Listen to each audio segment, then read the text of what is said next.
quiero dejar con ustedes a Constanza Piris. Ella es terapeuta ocupacional y jefa del Departamento de Rehabilitación y Discapacidad de la División de Prevención y Control de Enfermedades, DIPRESE, de la Subsecretaría de Salud Pública del Ministerio de Salud. Muchas gracias, Constanza. Bienvenida.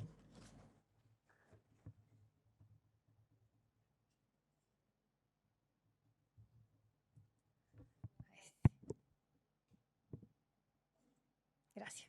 Buenos días a todos y a todas. Muchas gracias al Departamento de Ciclo Vital de la división donde mi departamento también pertenece por generar esta jornada en conjunto con la Universidad Católica, obviamente, y poder concretarla. Llevamos, yo creo que más de un año tratando de organizar esta jornada con el beneficio de poder transferir competencias, ¿cierto?, hacia la atención de las personas adultas con síndrome de Down. Y por eso también mi presentación tiene que ver con salud inclusiva para personas con discapacidad. ¿Ya? ¿Cuál es la posición que tiene el Ministerio de Salud y la Subsecretaría de Salud Pública en cómo abordar las necesidades de esta población, que no es menor, es un porcentaje importante de la población, y con las particularidades no asociadas a la condición de salud, sino que el requerimiento de la discapacidad en sí? Y antes de partir, yo quiero que demos un aplauso a la señora Pamela Ayantén por la traducción de todas las presentaciones que hemos visto. Las hizo ella, así que muchas gracias. Eso es parte de la accesibilidad también para quienes queríamos instruirnos con esos próceres, ¿cierto?, que han presentado. Bueno.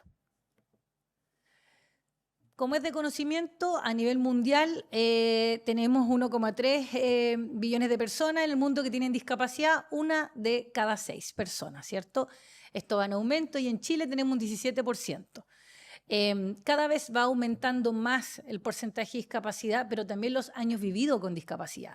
Y esto tiene que ver no solamente con la disminución, ¿cierto?, de la mortalidad en algunos casos, sino que el aumento de la multimorbilidad. Y eso ha generado también que las personas con discapacidad tengan 3 o más condiciones de salud, no solamente asociadas a la que genera o origina la discapacidad. El año 2022 aparece el Informe Mundial sobre la Equidad Sanitaria para las Personas con Discapacidad. Ya, más que ir a leer todo lo que está en la diapositiva, que las vamos a compartir también, principalmente lo que hace la OMS es ir a analizar cómo está la situación de salud de las personas. El primer informe, que fue el 2011, ¿cierto?, habla sobre la situación mundial de la discapacidad, cómo estaba en los países, cómo estaba a nivel educativo, a nivel de la inclusión laboral, ¿cierto?, de salud, pero ahora un componente importante era ver cómo estaban los sistemas de salud y los servicios de salud hacia la población con discapacidad, dado el contexto epidemiológico que nos encontramos a nivel mundial. Y de ahí ellos plantean distintos tipos y todo basado en CIF, o sea, considerando factores contextuales, ¿cierto?, las propias condiciones de salud, las actividades y la participación desde la lógica de discapacidad según el modelo biopsicosocial. Y dentro de eso hacen un análisis completo de distintos indicadores o distintas áreas temáticas para abordar, cosa que los países lo aborden como tal. Esto tiene una lógica mucho más macro a nivel de la gobernanza y de los sistemas de salud, no solamente sobre prestaciones específicas de salud. Y plantean, son 40 recomendaciones las que plantean, de las cuales los países debieran tomarla para ir gradualmente, a partir de la realidad de cada país, cómo ir avanzando. Y en ese contexto, cuando como país nos toca presentar el Congreso, ¿cierto?, mundial que hace la OMS el año 2023 en mayo, tuvimos que ir a revisar estas 40 recomendaciones y cómo estábamos. Claro, no con resultados concretos, estamos en tal gradualidad, pero sí decir, mira, hemos avanzado en tales líneas, pero en otras que no habíamos avanzado absolutamente nada. Y eso también permitió tener un poquito de juicio de realidad para poder generar soluciones y políticas públicas que respondieran a este grupo, ¿cierto?, en financiamiento, en modelos de atención, en calidad asistencial, en compromiso político y desde la gobernanza, en varias líneas que empezamos a trabajar. Después de ver todo eso, ¿cierto?, que es la realidad internacional, nos dijimos ya, vamos a ver cómo realmente estamos funcionando, cómo está el sistema de salud, y cómo está en respuesta a la situación de discapacidad y las necesidades de la población. Y aquí hablamos de personas con discapacidad en general, ¿ya? No situada exclusivamente en personas con alteraciones cognitivas, ¿cierto? Motora, sino que cuando hablamos de accesibilidad es accesibilidad general, cuando hablamos de necesidades de salud inclusiva es para todas, pero obviamente con ciertas particularidades como todas las que hemos visto hoy, que son necesarias tenerlas claras para prestar servicios adecuados a ciertas poblaciones que lo requieren. Pero todo lo que sea sistema de salud tiene que ser accesible para que cualquier persona con discapacidad tenga la menor cantidad de inequidades para poder acceder a ello. Y ahí nosotros hicimos un diagnóstico general. De este diagnóstico general, ¿cierto?, que es recoger toda la evidencia existente y los registros y la información que existe para poder hacer un análisis mucho más profundo. Luego hacer un proceso participativo con personas con discapacidad para saber si realmente lo que estábamos levantando tenía sentido o cuáles eran realmente las barreras que se presentaban en este grupo. Y desde el punto de vista político me refiero a política pública, cómo responder a ello.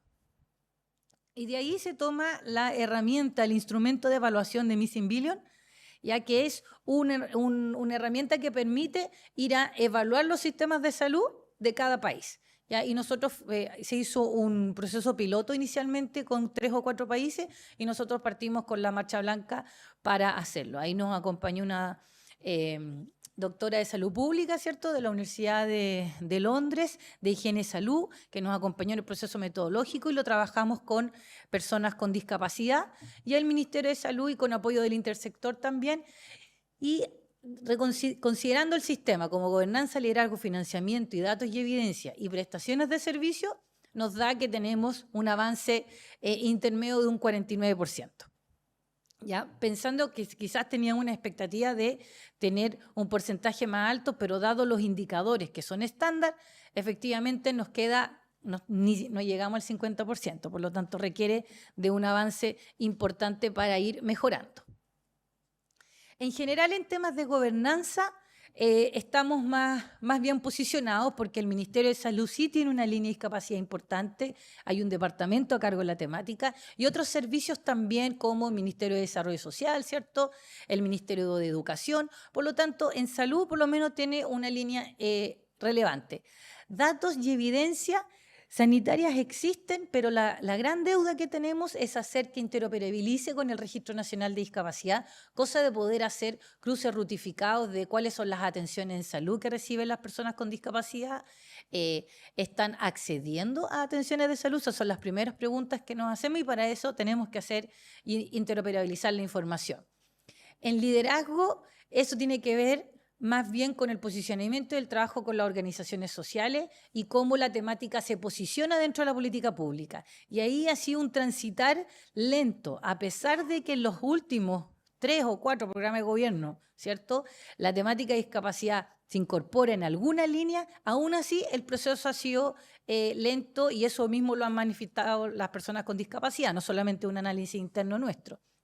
Y el financiamiento en salud, el que tenemos es importante, es alto, pero no logra llegar y permear a partir de los requerimientos de las personas. Y ahí eso también es un tema que hay que ir trabajando. En general nos dicen siempre, tanto los clínicos como los servicios de salud, ¿cierto?, o la atención sanitaria, que necesitamos más financiamiento. El tema es que con la responsabilidad que nos corresponde es decir en qué y para qué. No es llegar y pedir financiamiento porque existe y aún así no estamos llegando a un grupo importante de personas. Entonces eso hay que ordenarlo y darle una estructura mejor. En cuanto a accesibilidad en establecimientos de salud, en temas de accesibilidad física, ya en lo que es disminución de barrera arquitectónica, vamos bastante bien porque eso ha sido un compromiso del Ministerio, ¿cierto?, en todos los establecimientos de salud.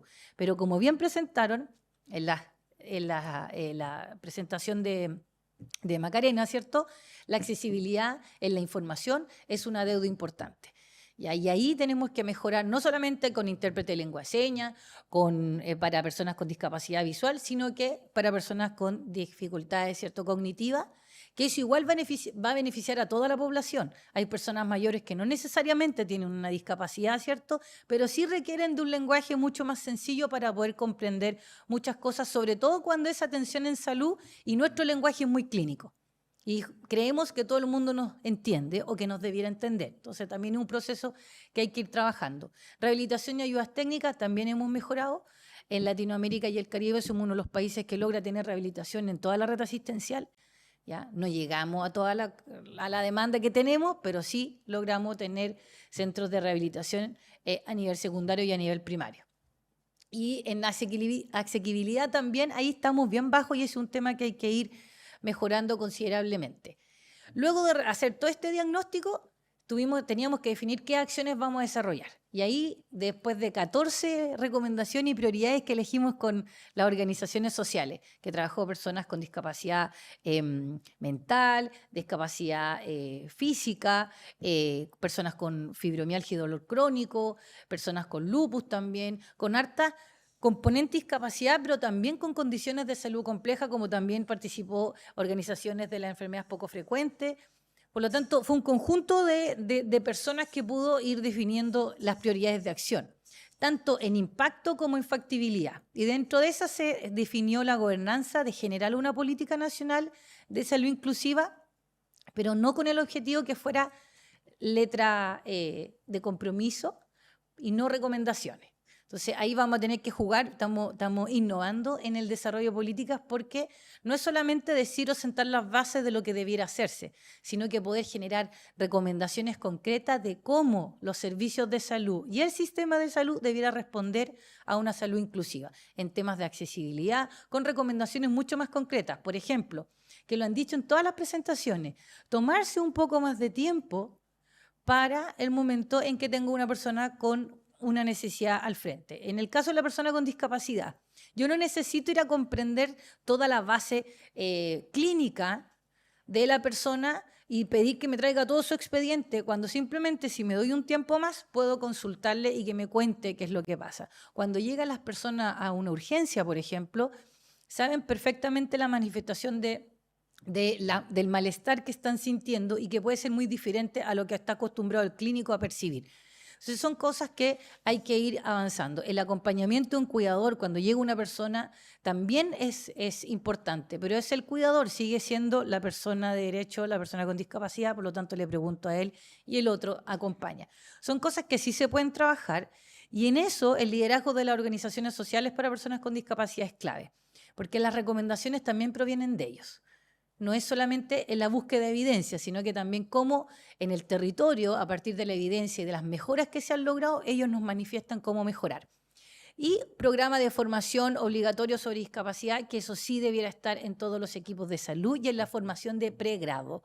No solamente de las disciplinas o profesiones que trabajan con discapacidad. Hay un componente importante que esta herramienta detecta, que son en los profesionales médicos y de enfermería que necesitan mayor aumento y conocimiento en temáticas de discapacidad en general. El resto, que nos formamos para rehabilitación, ¿cierto? O para trabajo psicosocial, las trabajadoras sociales, ¿cierto? Los psicólogos, tienen una formación también importante, quizás no tan extensa, pero sí de un conocimiento y las otras disciplinas necesitan formarse más. Por lo tanto, hay un trabajo importante con la formación de pregrado, pero también hay un rol del Ministerio de Salud de transferir competencias de manera continua a los equipos de salud y al personal administrativo, técnico también sobre temáticas de discapacidad. Y una línea, por ejemplo, son las recomendaciones que plantearon ahora. En el caso de hacer una evaluación después de los 40 años, de tal fecha, a las personas con síndrome de Down sobre demencia. En general, la otra población quizás la va a hacer cada 2 o 3 años, pero aquí hay que hacerla una vez. Y esa es una recomendación concreta que se le puede hacer a los equipos de APS. Cuando tengo una persona con síndrome de Down, que es mayor de 30 años, sí o sí tiene que hacer el examen de medicina preventiva. No se le puede escapar, por ejemplo. Y eso no tiene que ver con tener más recursos, simplemente es mirar a dónde debiera apuntar concretamente para no llegar tarde, sino que anticipándose. Y hay varios nudos críticos que hemos identificado, pero lo que necesitamos también es ir a ver cómo funciona en el territorio. La evidencia existe, ya la tenemos, ya la analizamos, ahora tenemos que ir a revisar cómo en el territorio, con la diversidad que nuestro país tiene, con la diversidad cultural, territorial, ¿cierto? Y también de inequidades en salud, cómo está funcionando los sistemas y los servicios. ¿Por qué es importante saber eso? Porque una de las principales barreras que reconocen las personas con discapacidad, según el tercer Estudio Nacional de la Discapacidad, son los servicios de salud. ¿Ya? Y en comparación con las personas sin discapacidad, que no lo reconocen más bien como un facilitador, las personas con discapacidad lo identifican como una barrera. Es la segunda barrera más fuerte, la primera son los medios de transporte. Por lo tanto, hay que mirar en qué estamos siendo barrera, en infraestructura, en actitudes, en los servicios, en la calidad de la atención, y eso, ¿qué más que las personas con discapacidad que se atienden en la red asistencial nos pueden decir qué? Nosotros ya hemos escuchado varios, sobre todo en el tema de las urgencias, por ejemplo, de más allá de cómo es la recepción, sino cómo es la respuesta frente a la atención, tanto de las personas cuidadoras como de la persona con discapacidad. ¿Y por qué es importante tenerlo claro? Porque las personas con discapacidad tienen 3 o más condiciones de salud. Por lo tanto, eso se manifiesta a que tiene peor salud desde la enfermedad. Entonces, es importante hacer exámenes de medicina preventiva, es importante hacer pesquisa del cáncer, es importante mantener no solo la condición de salud de base que genera la discapacidad, sino que otras líneas. La salud bucal para nosotros es importante también que las personas con discapacidad la tengan. Por lo tanto, todas esas recomendaciones tienen que quedar plasmadas en la política para que quienes ejecutan esos servicios puedan ir avanzando en mejoras progresivas más que tan paulatinas, porque ya es necesario ir avanzando a mayor celeridad, ¿cierto? Y el 51% plantea que tiene una condición de salud permanente o de larga duración. Y eso también en el caso, por ejemplo, de las personas con síndrome de Down hay que tenerlo presente, porque la comorbilidad va a venir presente, pero también hay que generarle transferencia de conocimiento a los equipos clínicos y a los equipos de salud sobre la atención, que no necesariamente tiene que ver en el nivel de especialidad. Nuestro fuerte tiene que ver en el manejo de la atención primaria en salud, donde está la población bajo control, donde el modelo es de atención, ¿cierto?, de salud familiar y más bien comunitaria, por lo tanto ahí hay que hacer transferencias importantes de conocimiento. Y comprenderán que uno de los principales impactos de las condiciones de salud son en alteraciones físicas o de movilidad, pero esto no está necesariamente vinculado con tener una condición de salud que genera principalmente eso. Como bien mencionaban, una de las enfermedades importantes que se proyecta como una epidemia mundial es la enfermedad de Alzheimer, donde el componente de alteraciones físicas y motoras también se presentan. ¿Ya? Entonces, hay varias condiciones de salud o situaciones de discapacidad que van a alterar en la movilidad. El dolor crónico, no oncológico, por ejemplo. El cáncer en algún minuto también genera alteraciones. Por lo tanto, hay que tener presente que va a requerir este grupo de personas mucha ayuda técnica, harta disminución de las barreras ambientales y también la necesidad de cuidados, que también lo mencionamos acá, anteriormente en las presentaciones. Entonces, ¿qué vamos a hacer con toda esta información? Nos vamos a desplegar en los territorios, ya vamos a hacer diálogos participativos, una fase diagnóstica, presentar los resultados, los mismos que ustedes están viendo, pero mucho más en detalle, e ir a analizarlos a nivel regional, para ir levantando los datos de ahí y las experiencias que existen. Es importante conocer las experiencias del territorio, sistematizarlas, pero también hay que generarla como política pública, instalarla como procesos y que no quede solamente en buenas prácticas. Y vamos a usar la misma metodología, ¿cierto?, considerando la medición de sistemas y prestaciones de servicio. Y nos vamos a desplegar durante el mes de abril y quizás la primera semana de mayo hacia Arique, Parinacota, Coquimbo, la región metropolitana, la región de O'Higgins, Biobío y Los Lagos. Trabajo con las organizaciones sociales de personas con discapacidad, personas naturales también, y con los equipos de salud. Más que los que hacen rehabilitación, nos interesa que esté la matrona, la nutricionista, ¿cierto?, los equipos de salud mental con requerimientos en general que las personas con discapacidad nos han planteado. La salud sexual y reproductiva es una necesidad en este grupo de población. Maternidad, el acompañamiento en salud mental, que no necesariamente es intervención o tratamiento específico por un trastorno cognitivo, psíquico, sino que acompañamiento por los propios duelos también que las personas con discapacidad viven cuando sobre todo tienen una condición que evoluciona rápido. Y las personas cuidadoras como un foco importante de de atención, ¿cierto?, para las personas con dependencia. Teniendo estos resultados, vamos a complementar la política y eso debiera estar publicado de aquí a fin de año con recomendaciones específicas que después se van a potenciar con todas las otras recomendaciones mucho más clínicas que haga el equipo de Departamento de Ciclo Vital, que hace el equipo de Salud Mental de nuestra división y el equipo de Rehabilitación y Discapacidad. Eso, muchas gracias.